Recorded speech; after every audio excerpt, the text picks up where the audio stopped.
And during the pandemic, I felt so much rage at the anti-Asian hate that was being directed at our community. And it was very painful to see how our community was being treated. And I think that having access to that rage and seeing the Black community go through that rage in such a powerful way, it allowed me to access my own anger because I was watching another community go through it. You're listening to Talking Taiwan with your host, Felicia Lin.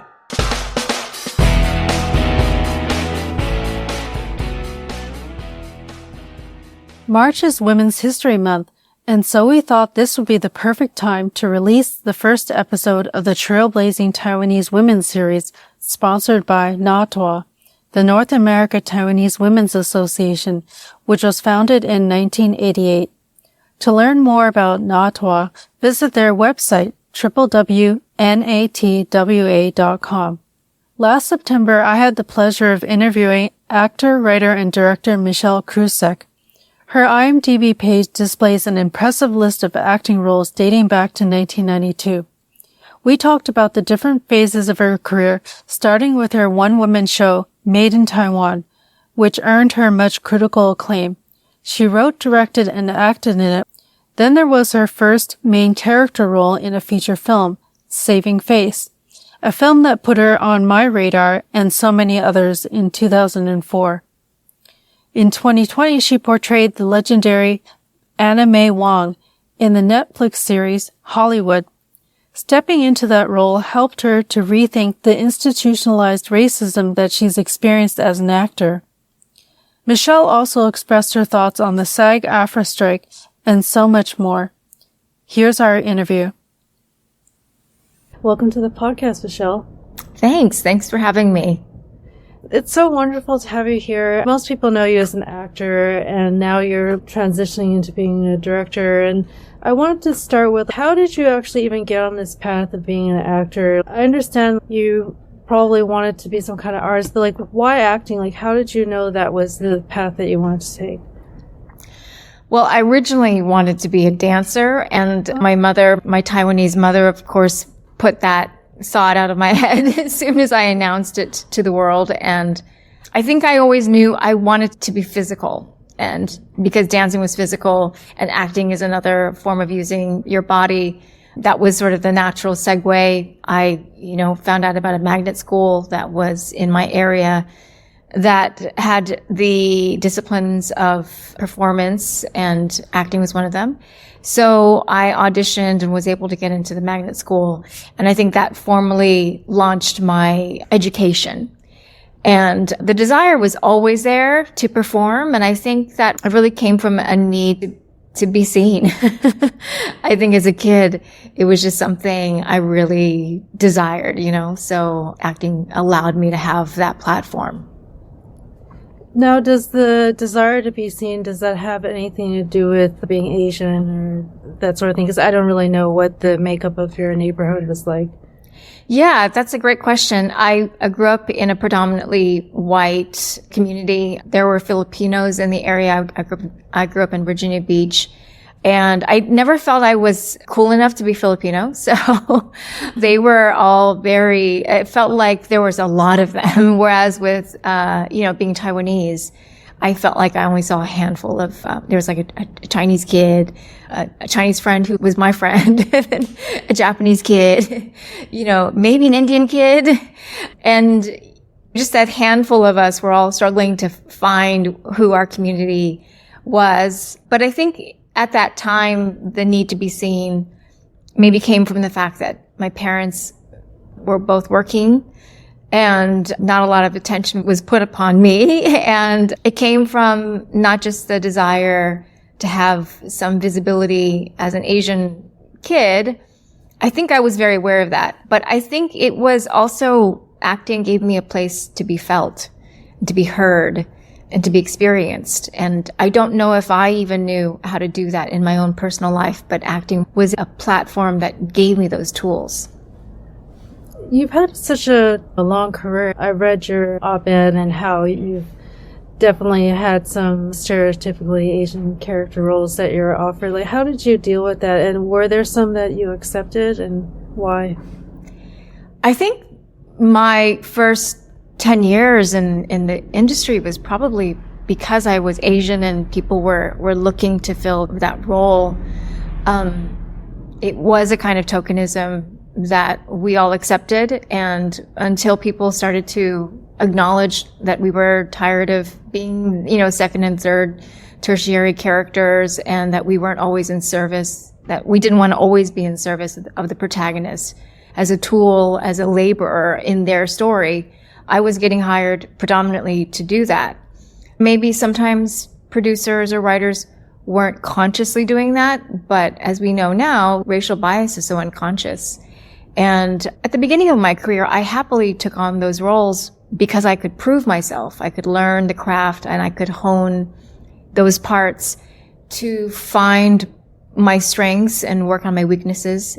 But eventually, after putting in all your time and thousands of hours of work, I could see that there was a ceiling that I just couldn't break through, whether it was by luck, which is what a lot of people tell you, acting is luck.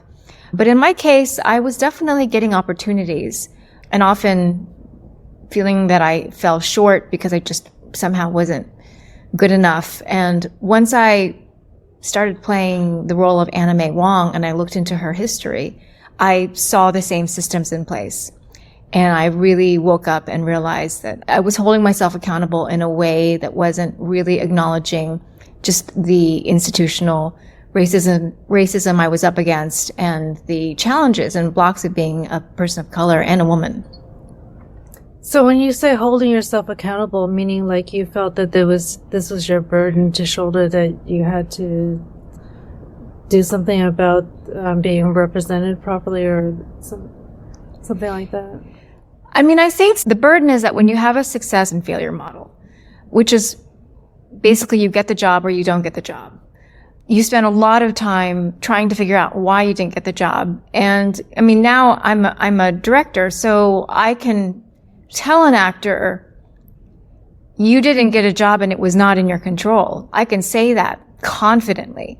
But as a young actress coming up, especially as an Asian woman who grew up in a culture where you had to prove yourself and you had to be good enough, and no one kind of said to me, listen, you just may not be good enough for this situation, and that has nothing to do with you. I grew up in a model where I had to prove myself. I had to do a good job. And if I didn't do a good job, I had to figure out why I didn't do a good job, and I had to fix it. Mm-hmm. And that just isn't the way artists and the journey of an artist works.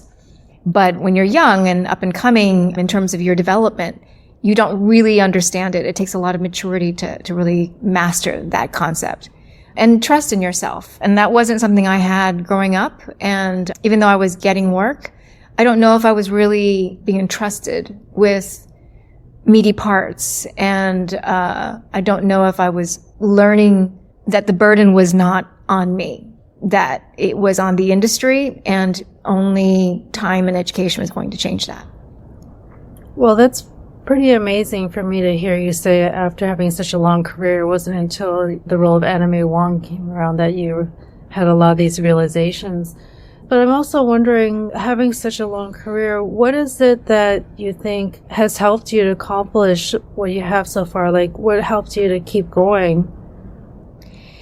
I think my natural survival instinct of trying to figure things out, and having grown up in an immigrant home where my mother had to figure it out, and I come from a working class family, and there's a lot of pride in pulling yourself up by the bootstraps. Figuring it out. Yeah. And that is a very big part of my identity. I'm not somebody who naturally feels entitled. I always feel like if I earned it, then I will get that opportunity. So I think just that instinct to keep moving forward and to not get set back, which is something that I think is a natural work ethic that was either instilled in me or maybe I was born with it. But I think it's just a natural part of my spirit. So staying in the game, so to speak, or staying in my journey as an artist hasn't been difficult. I can definitely see the theme here because you said that you started off wanting to be seen, and I can see how this is a thread that goes through. And then speaking about parts, one of your earliest parts we have to talk about is Saving Face, of course. Can you talk to me about what it meant for you to get that role? Because I understand that was one of your first roles where you were the main character, right? Yeah, that was my first leading role in a feature film. And I don't know what it was in me that, since I was a child, I could see that I watched a lot of television because I didn't have the parents that sent me to camps. I spent a lot of time reading and watching TV. And it's very apparent that Asian people weren't on television. And I think there was this part of me that thought, well, I'm going to change that. I'm going to really change that. And that dream was very alive in me, and still continues to be to this day. So when Saving Face came along, it was really an opportunity where I felt that I needed to represent.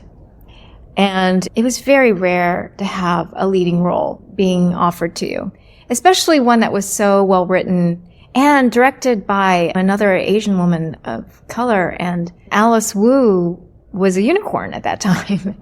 She was gay, Asian, a woman, an excellent writer, and an incredible director.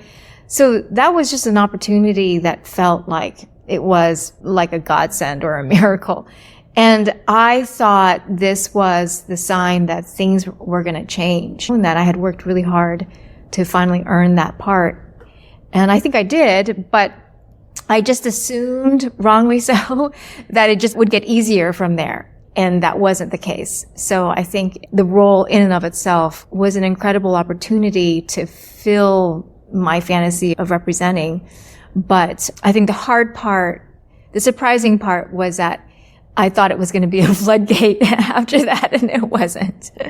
How could you not? I think perhaps the film was kind of ahead of its time. I'm also curious, I did see an interview where you talked about what it meant for you. I think it was an interview with you and your co-star, Lynn, and you were talking about it. And I wonder if you could share a little bit how you prepared for it, because you had to, have a Mandarin and things like that, right, to get the role? Yeah, the Mandarin was so hard. I went to Taiwan. I think now I'm kind of forgetting, but I know I went at least 2 times and I did an immersion program.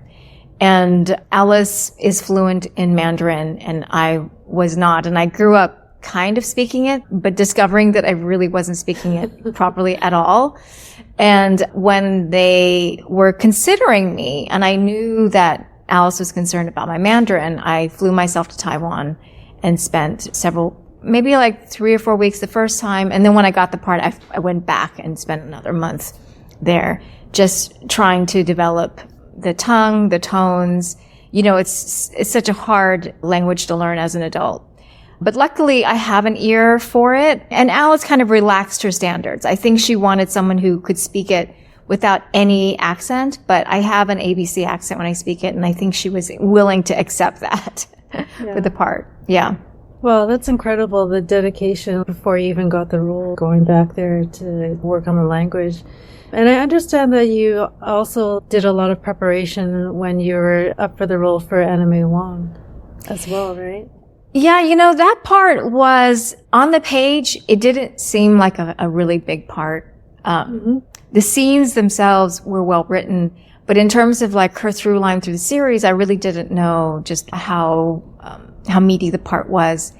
But I work with a mentor, a coach, and she kind of made me realize that I was not looking at this part in the way that it deserved. I think because initially I was seeing this as almost like as a tragic character, and that's how I saw her.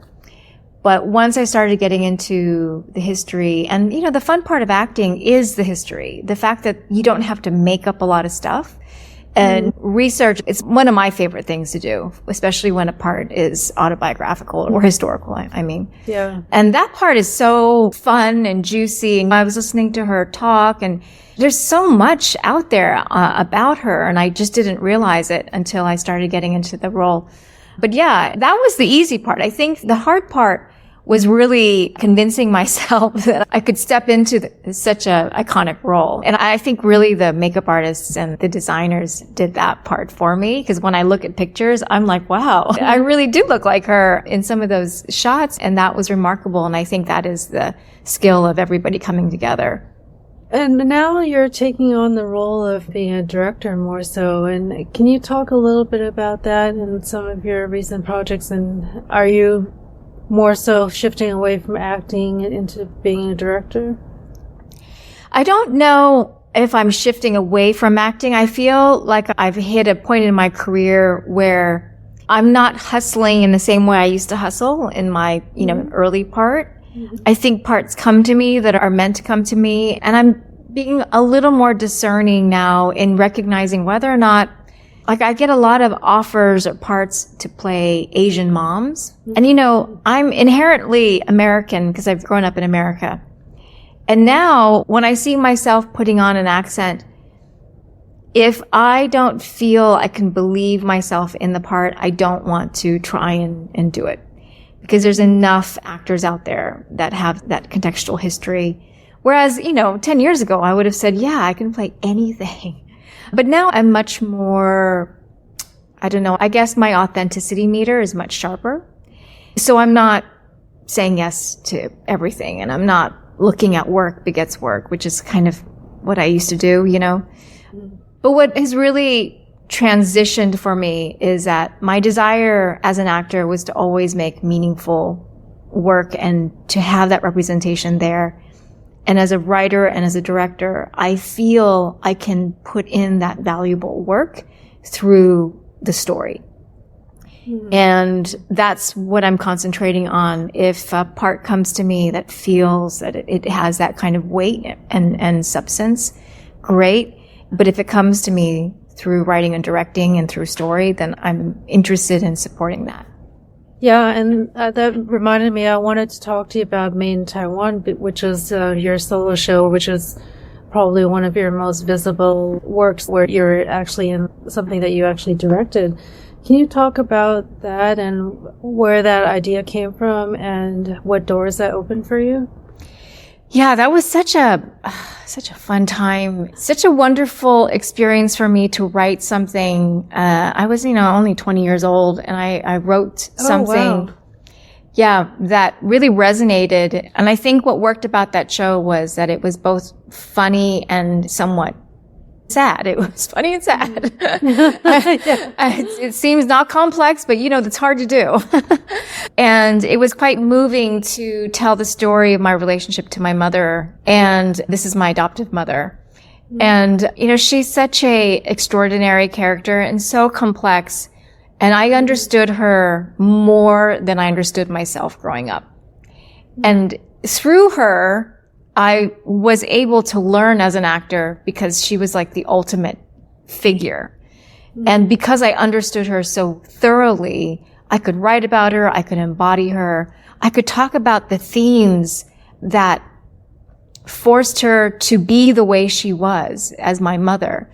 And I loved her, but I was also very compressed by her as a daughter. Yeah. And that theme of not being good enough within Chinese culture, I think it's a very universal theme, not just within our culture, but within many cultures. And I think I was able to tap into a very universal idea of how our parents can both love us and also stop us. And so that was a coming of age story that I think was very successful. And as a result of that, it really launched my career in Los Angeles. I was able to get a deal with ABC as an actor, and I was able to present the show in many different forms to various showrunners. And at the time, I was a little bit too young to really understand how the industry worked, and I kind of fumbled the ball on that a few times. But looking back, I realized that had the climate been that you could be an actor, writer, and director, which is what you can do now, I would have probably taken a different path. I would have continued originating material. But instead, I stuck primarily as being an actor. And now, in my maturity, I'm turning back to writing and directing. It opened up the doors for a deal with ABC. You wrote about that in your op-ed as well. And I wonder if you could talk a little bit about that time, because it sounds like that was kind of a challenging time, the ups and downs of having that deal and what that meant, the kind of roles you were offered. Well, I think the biggest thing I can see in hindsight is that I wrote the story and it did what it was supposed to do, which was it gave me visibility. But once I was being put in a leadership position to transmute that material into something beyond a stage show, like a television show or a feature film, I don't think I really had the skill set at the time to really make that happen. Not on my own and not with the team I had in place, I think. Maybe if I had a more skilled showrunner who would have taken me under his or her wing, I would have needed that guidance. But at the same time, I was also kind of told point blank by a network head who said, your material is so progressive and I don't think the audiences are quite ready for your material. It's so raw and it's so honest and it's so dark. This is really great, but I don't know if audiences are quite ready for you.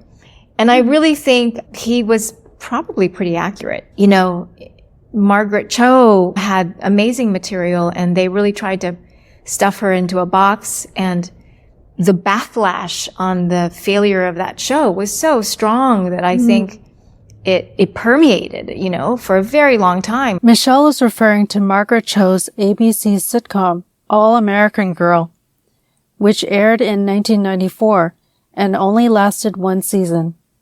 It wouldn't be until another 20 years that there'd be another sitcom featuring an Asian American family. That's why we could only count on one hand how many Asian films we had, and just the inherent racism, which, you know, the anti-Asian hate that's so prevalent today, it didn't just come out of nowhere. It's always been there. Right. There's just something to attach to it, which was, at the time, the pandemic, the virus. But prior to that, it was just an unconscious thing, which is, you look different from me and I don't see myself experiencing your emotions because you're not me. And I think that was just something that was very prevalent, which is a white person's never going to see themselves in the shoes of a person of color, especially an Asian person. I always kind of fall into the sociological themes in play, but I think it was a real thing. And maybe this is the part of my brain that's like, well, maybe if I had just been clever enough, I could have made it happen. But if there was anything, I was very clever in my 20s. But the thing that I think I lacked was a real deep understanding of my own material and my own sense of being a leader.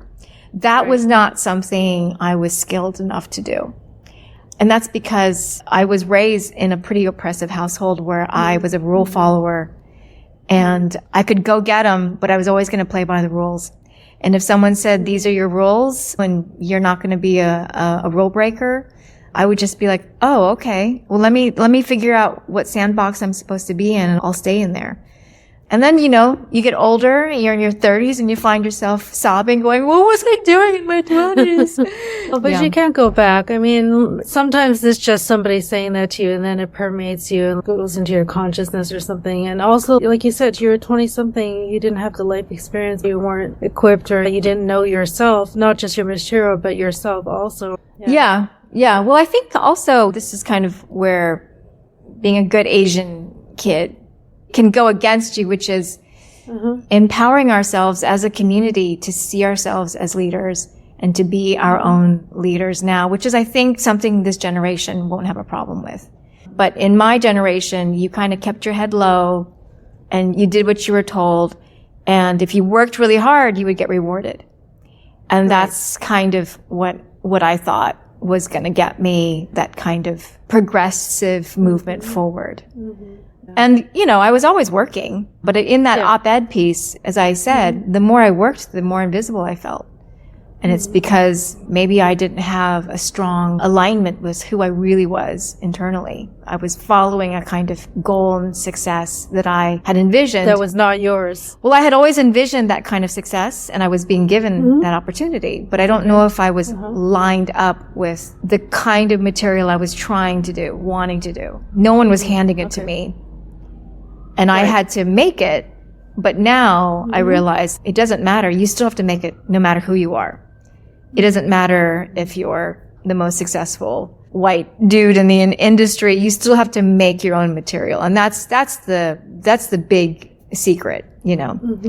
Speaking of making your own material, I think it's really interesting how Made in Taiwan is kind of like come full circle, because I read on one of your websites that your short film Bite was kind of related to Made in Taiwan, right?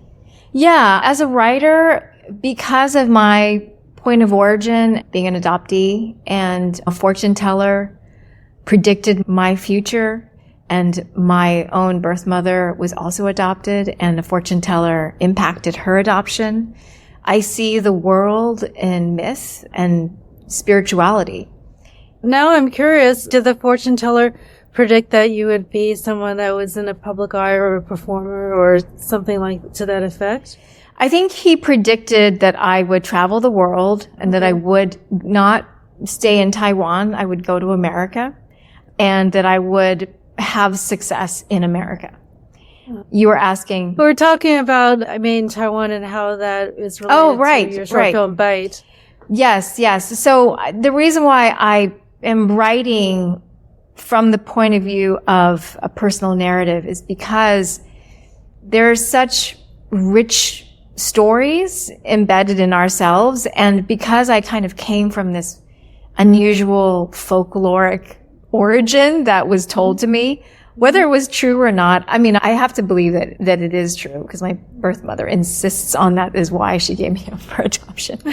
But as a result, I feel like I have a lot of rich personal narratives to draw from. And because it was a long time goal of mine to adapt my material into something else, I keep going back to it. I think there's an archetype in the mother figure, and it's something I'm very interested in exploring. So I took it as an opportunity. I always try to write something that I know first, and then gradually, especially now that I'm working in genre, you can find ways to take the narrative and disguise it. And genre gives you, especially in horror, it gives you great visuals. And so even though it's a personal story, I can disguise the material with some really incredible visuals, because that's the genre I'm working in. It seems like you have quite an interest in horror, because I did take a look at your short film Nian as well, which is pretty appropriate for the season. Can you talk a little bit about Nian? Yeah, and Nian was a bit of a surprise. I was tapped to pitch 5 or 6 ideas to 20th Digital Studio, and they kind of showed me a bunch of their anthology of horror shorts. And once I watched a few of them, I mean, Get Out is one of my favorite films, but I never really thought I would be working in that genre. But once I started pitching my ideas and then started working in this genre, I saw the beauty in this material. I mean, like I said earlier, you can have amazing visuals to tell a psychological story. And I'm very invested in understanding depth psychology. I love that kind of material. I study Jungian dreams, so I love Jungian archetypes. And the genre lends itself to fantastic visuals and stories with high extreme consequences. I love tension. I love a visceral ride when I'm watching a film, and working in genre, especially with a horror, thriller, and then psychology. All of that kind of plays to my sweet spot. I've been a chronic anxiety-ridden person my whole life, so I deeply understand tension. Right. And since you're talking about motherhood, I'm wondering, can you talk about how being a mother yourself has shaped your perspective on parenting and your heritage and ethnicity? Well, the first thing that comes to mind about parenting is everything is life and death for the first 5 or 6 years. Everything is, they're going to die, they're going to starve, they're going to get hit by a car. After I gave birth, my son had an infection in his eye, and it was just, from the very beginning, it feels like you are on this roller coaster of trying to keep your children alive. They're so dependent on you, yeah. Yeah, they're dependent. And then, of course, you pathologize everything, right? Like, if they lie to you especially with the firstborn, I'm sure. Right. If they lie to you one time, they're going to be liars the rest of their lives, if they stole candy, they're going to be thieves. There's that constant seesaw of reactions. So for me, it's also funny and it's a great place to pull stories from. My husband and I are constantly fighting about co-parenting, and I think parenting is one of the great gifts and also just such a treasure trove for stories. I wrote a series about sexual intimacy when you first have kids and just the decline of that and how it affects your relationship. Anyway, parenting has really been kind of a wonderful, eye-opening experience for me in so many different ways. So I think I can draw from parenting for a very long time. And because the stakes are so high, you can really have fun with it. Right. Can you talk about where you're going with your directing? Yeah, so with directing, I'm writing a very personal narrative that is about passing of my father. And how he died was very sudden. And the film is about a woman whose father's sudden death sends her back in time to high school. And it's kind of like a quantum leap where she travels back and she thinks that she's there to solve her parents' marriage so that he doesn't die in the future the way he does die. But instead, it's really a personal reckoning of her own personal transformation with herself and her mother. And once again, the mother theme comes up, and it's because it's unresolved, Felicia. Yeah. And a big part of my desire to write that film is to revisit the coming of age story from the vantage point of someone now in their 40s. I don't think we write enough stories for women in their 40s. I feel like in my 40s, I'm so much wiser and I understand things and I'm way more interesting as a person than in my 20s and 30s. And I feel like we need to write more stories from this midlife. So that's the film I'm writing. And then Nian is being made into a feature. Once the strikes are over, I'll return into that process. So, yeah, I have 2 features that I'm working on. And I have an Anna May Wong idea. It's a pilot idea that I've been writing because she deserves her own many, many seasons of a TV show. But I have a very particular take on her, having played her. So I have an idea that I've been fleshing out for a while now. So, yeah, in terms of the cabinet being full, or the well being full, I should say, the cabinet, I'm always thinking of food metaphors, but the well feels like there's a lot there at the moment. Yeah, that's amazing. And since you mentioned the strikes, could you talk a little bit about that and your take on that and Asian representation in Hollywood? Yeah, it's very clear for me, having gone through this cycle of the strike, that actors, we subsist on residuals. We have historically done maybe 3 or 4 jobs a year, and on network television, they will pay you for the amount of times your show airs and repeats itself. And you can live off of that money for an entire year. And, and it's probably equal to maybe a teacher's salary. And now with streamers and these networks that are telling us that there are no residuals to be had, well, obviously they're paying advertisers. They're tracking this. There is a way to track it. But, in the original proposal, when we were agreed that we would not be getting residuals for streaming shows, we didn't know what the technology was. And now we know that they can track this stuff. And the fact that they're airing and there's so many subscriptions where you can watch and rewatch shows, and we're only paid this very measly sum at the very beginning and nothing else, it is very hard to sustain a middle-class living. off of that.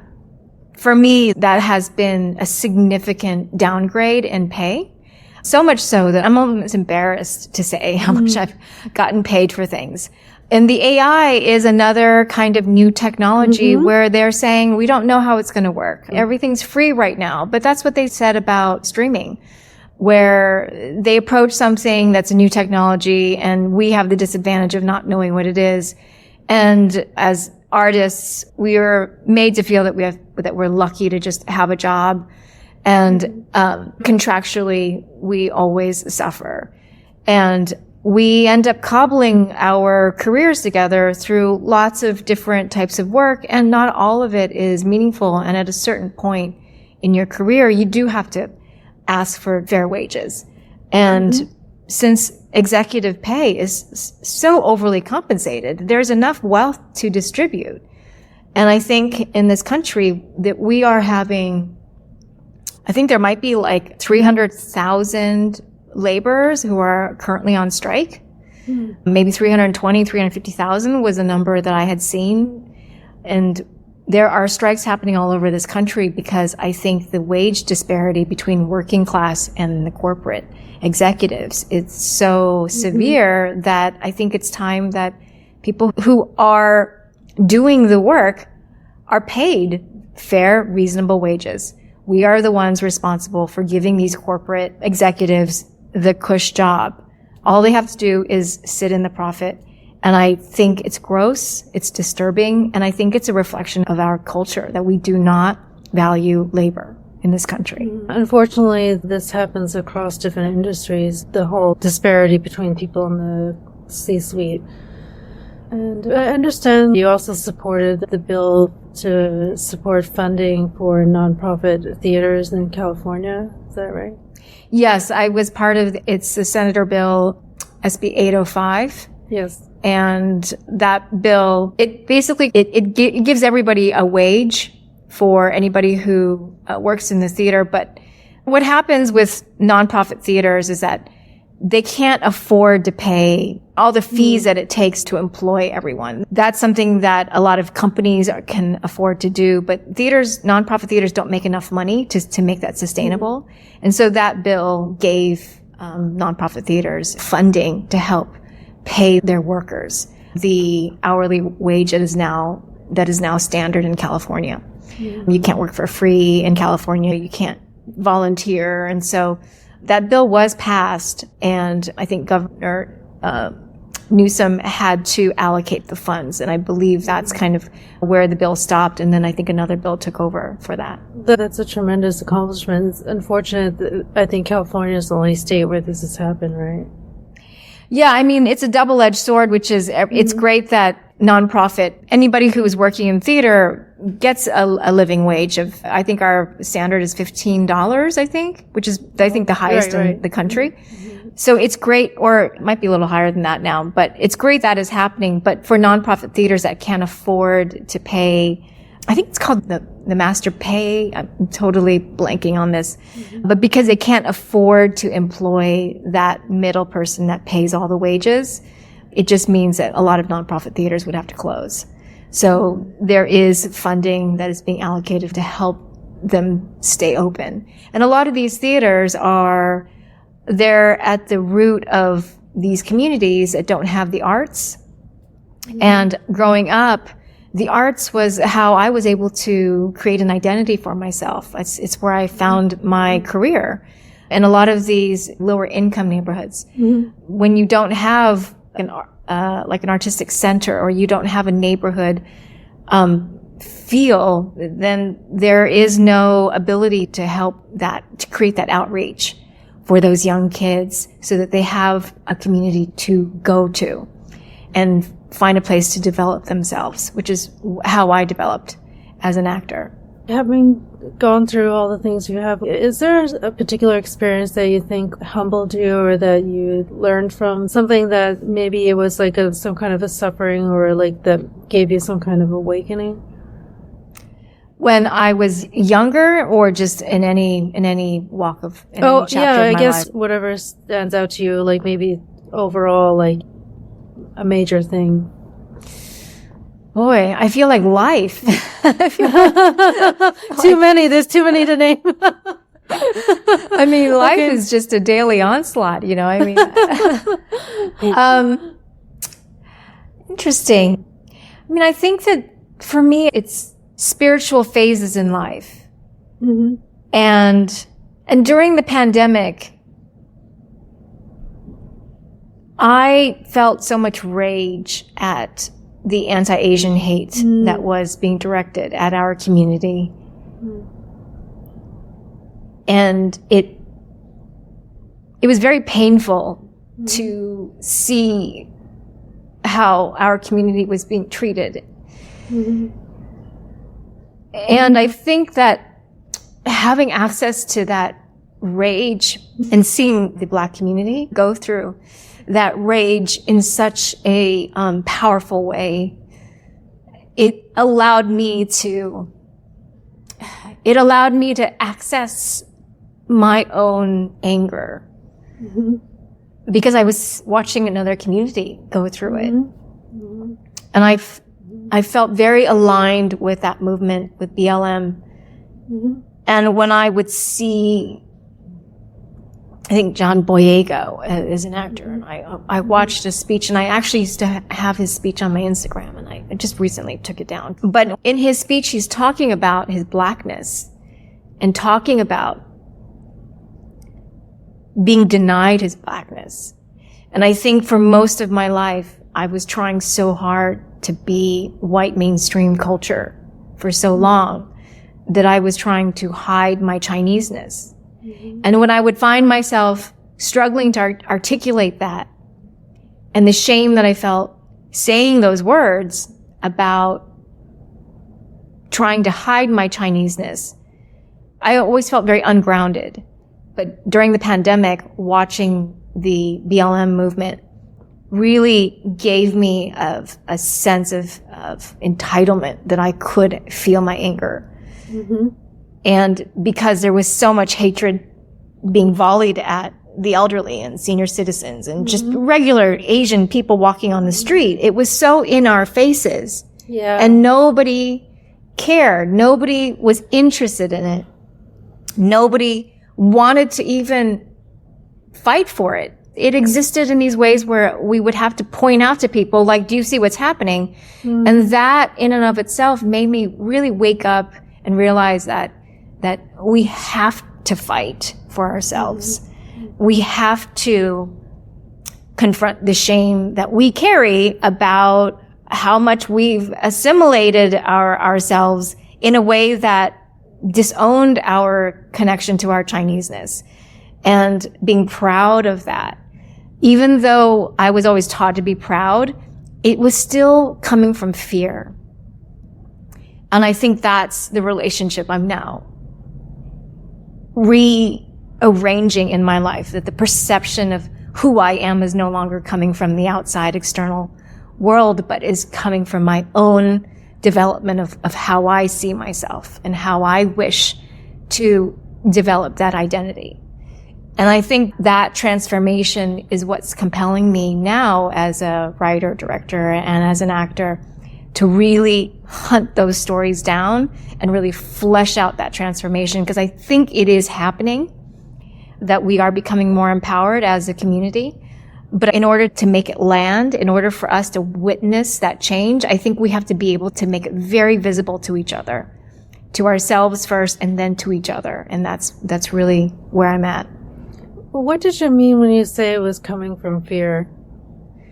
Well, I think that my mother was very much that you have to own who you are, you have to be proud of being Chinese, but it was in defiance because she was so terrified of being cut down, being made into a small person, being told that her accent so was it's defensive. Yes, it's a defense mechanism. It's a kind of armoring because of all of the antagonism and the aggression that she felt as a woman of color who migrated here very late in life, that her accent was reflective of her education, of her intellect, of her abilities. And I think that it was being put on as an armor to say, I'm not going to let you take me down. And that in and of itself, there is strength in that, but I don't know how empowered it is in a way that feels healthy. Right. And that's what I'm reworking. And getting into that anger and rage during the pandemic was kind of the first step to accepting that I'm really pissed off,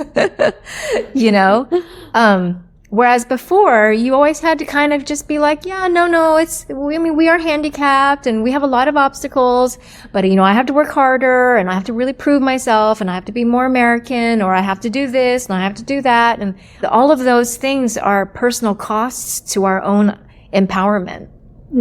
And finding out that I was very angry about it, and seeing another community fight that civil rights battle was very awakening for me.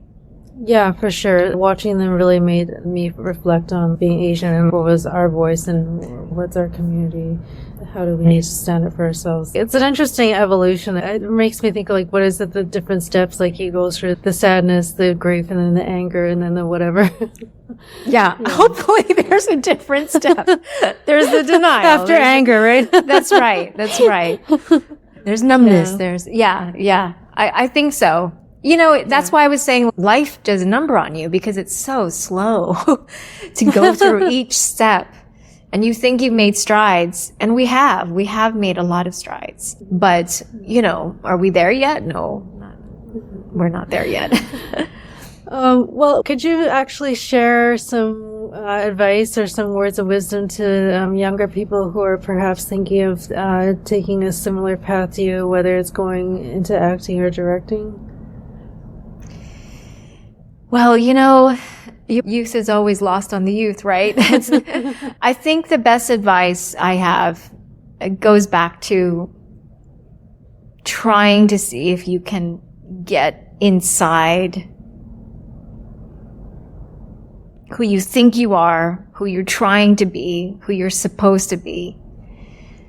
And going back to a place where you can reorient yourself to a state of truth, a level of knowingness that comes from your own being and not from an external force, not from external influences. And that's very, very hard, because we are such a culture of influence.